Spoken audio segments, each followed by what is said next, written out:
Tonight, two men with radically different ideas for America's cities meet face to face. Donald Trump, the U.S. president, businessman, and champion of law and order. Zohran Mamdani, the newly elected mayor of New York City, democratic socialist and advocate of affordability, public welfare, and equity.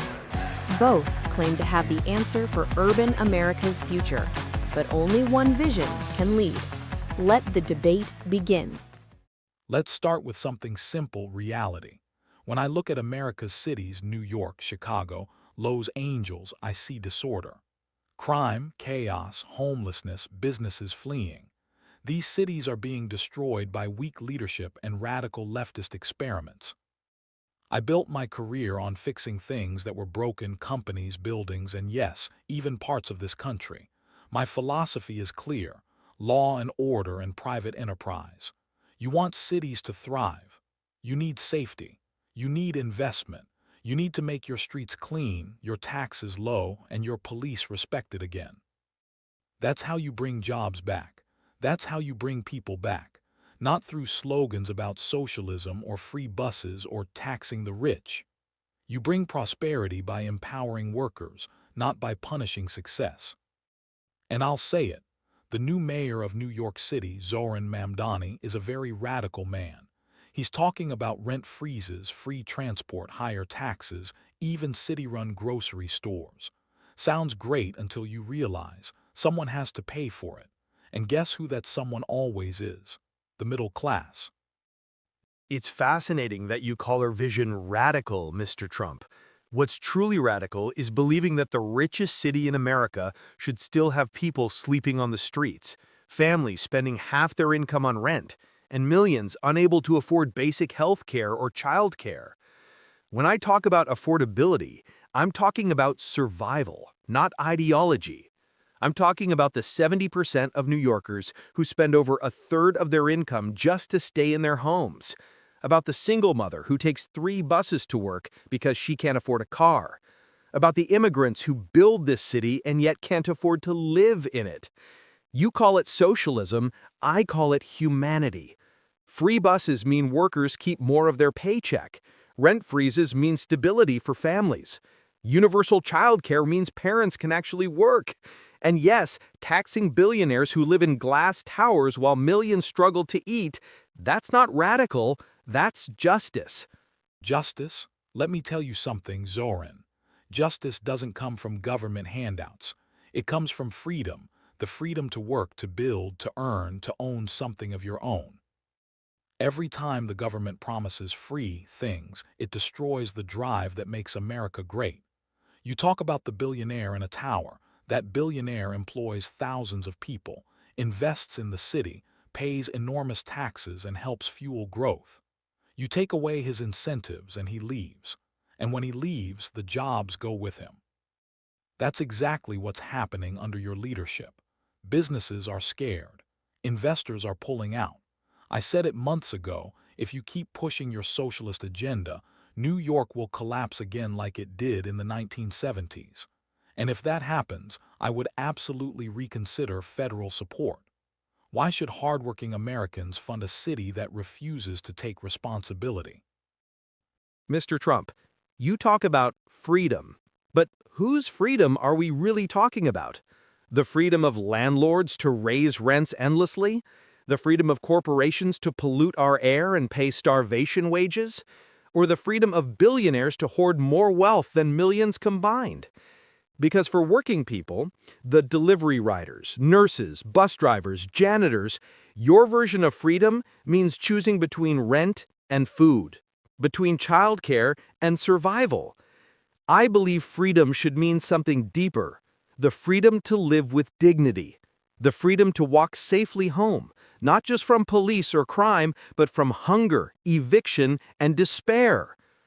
And yes, businesses matter, but they must serve people, not the other way around. A society that worships profit above humanity eventually collapses from its own greed. That's the kind of language that sounds good on Twitter but destroys cities in real life. You're governing one of the greatest cities in the world, and you're turning it into a laboratory for failed socialist experiments. You freeze rents, landlords stop maintaining buildings. You raise taxes, investors stop building. You make transit free and quality declines. You increase spending and suddenly you need federal bailouts. It's a cycle. You talk about equity, but you're punishing the very people who create opportunity. Look at San Francisco, look at Portland. Both tried the same progressive playbook and both are in chaos. What I'm offering isn't cruelty, it's realism. Safety first, growth second, and prosperity for all through enterprise. Your realism has always been about protecting the powerful. You talk about law and order, but when police violence rises, when communities call for accountability, you call them anarchists. You talk about growth, but you forget that the profits you praise are built on underpaid labor and broken public systems. Let's talk facts. New York's public transit, underfunded for decades, carries over 5 million riders a day. Free buses don't destroy the system, they strengthen it by keeping cars off roads, reducing emissions, and giving people a fair chance to commute. Rent freezes? They keep seniors in their homes. They stop displacement. And as for taxes, my plan doesn't destroy business. It asks billionaires to contribute a fair share to the city that made them rich. We're not draining the city, we're rebuilding it for everyone. Rebuilding it for everyone. You're bleeding it dry. You want to tax people until they leave. That's why businesses are going to Texas and Florida, places that understand growth, not punishment. I warned New York years ago, go too far left and you'll lose your soul. You'll lose your people. You'll lose your greatness. And look, I'm not against helping the poor. I'm for it. But you don't help the poor by destroying the economy. You help them by creating jobs. Under my presidency, we had the lowest unemployment in history for everyone. That's how you lift people up. You can't build a city on envy. You build it on enterprise. And yet, under your presidency, homelessness rose, inequality widened, and billionaires' wealth exploded, while millions couldn't afford health care. We've tried your vision, and it failed millions. Urban America doesn't need more gated towers. It needs affordable housing, strong unions, and functioning public services. My vision is to make sure no one is left behind. No child, no immigrant, no worker. When we freeze rents, we protect homes. When we make buses free, we restore mobility. When we tax the rich, we fund childcare, clinics, and education. That's not envy, that's empathy. If you want a city that's safe, start by making it fair. Fairness without security is meaningless. You can't live in a fair city if you're afraid to walk outside. I'll tell you what I'd do if I were running New York again, and I might. I'd double police patrols in high-crime areas, end cashless bail, cut red tape for developers, slash business taxes, and bring investment back. Within a year, jobs would skyrocket, and people would feel safe again. That's leadership, not endless debates about ideology. You talk about empathy, but your empathy creates dependency. You talk about fairness, but your fairness destroys ambition. Cities must reward those who work hard, not those who wait for handouts.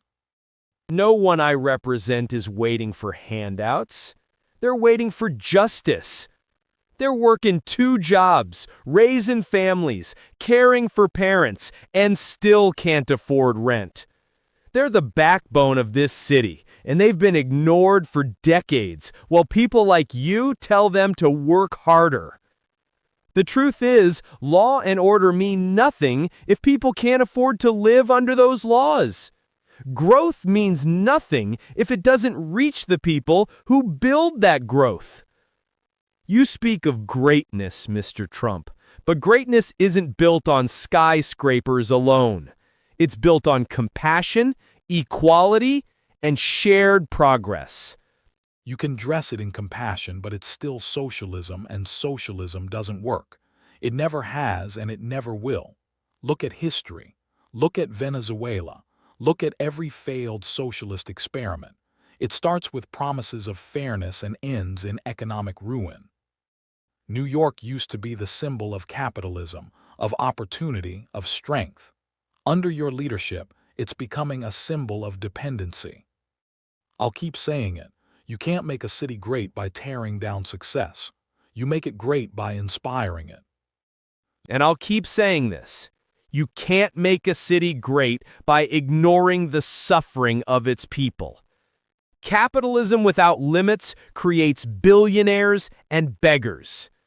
My vision is not to destroy success, it's to redefine it. Success is a mother who can raise her children without fear of eviction. Success is a city worker who can afford to retire. Success is public safety that protects without discrimination.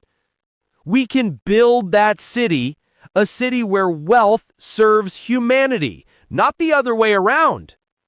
Zohran, I'll say this. You're passionate, you care, but you're wrong. The American dream isn't about government taking care of you. It's about government getting out of your way. It's about earning, building, striving, not waiting for City Hall to save you. Urban America's future depends on restoring strength, safety, and business confidence. Without those, your free buses and rent freezes mean nothing. I believe in America that wins, not one that begs. And I believe in an America that belongs to everyone, not just those who can afford to buy it. You built towers. I build communities. You speak of fear. I speak of hope. Urban America's future will be written by those who refuse to accept inequality as destiny. That's my vision. A city for the many, not the few.